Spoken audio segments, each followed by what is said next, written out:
আমি তো মসজিদ কমিটিতে চাঁদা দিচ্ছি, এখন কি বলবেন? আমি তো রিহাবের মেম্বার, প্রতি বছর চাঁদা দিই, কি বলবেন? এটা অবৈধ বলবেন? চাঁদাবাজি হচ্ছে সেইটি যেটি মানুষকে বাধ্য করে জোর করে নেওয়া হয়, তাদের নির্ধারিত প্রক্রিয়া না কোনো অবৈধ শক্তি সেটা করতে চায়। কিন্তু যে চাঁদাটাকে কোনো কোনো সময় চাঁদাবাজি বলা হয়, সেটা অনেক সময় সমঝোতা তারা করে নিয়েছেন পরিবহন মালিকরা, তাদের অর্থ তারা এই হারে কালেক্ট করে তাদের এই কল্যাণে ব্যয় করবে। মসজিদ মাদ্রাসার মতো দান সদকা করাকে চাঁদার সাথে তুলনা করা যাবে কিনা?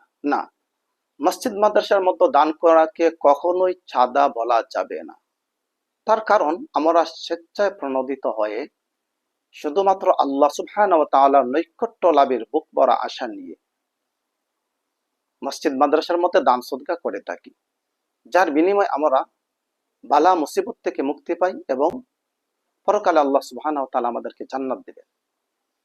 কিন্তু চাঁদা আদান প্রদানের বিনিময়ে কি পাওয়া যায় ওইটা আমার জানা নেই, এবং চাঁদা কোনো মানুষই স্বেচ্ছায় প্রণোদিত হয়ে দেয় না। দ্বিতীয়ত, সমঝোতার মাধ্যমে চাঁদা টাকা আদান প্রদান করা যাবে কিনা? দেখেন, মানুষ যখন সুদের টাকা আদান প্রদান করে সমঝোতার মাধ্যমেই করে, মানুষ যখন ঘুষের টাকা আদান প্রদান করে সমঝোতার মাধ্যমেই করে থাকে। সুদের টাকা যেমনই সমঝোতার মাধ্যমে আদান প্রদান করা জায়েজ নেই, ঘুষের টাকা যেমনই সমঝোতার মাধ্যমে আদান প্রদান করা জায়েজ নেই।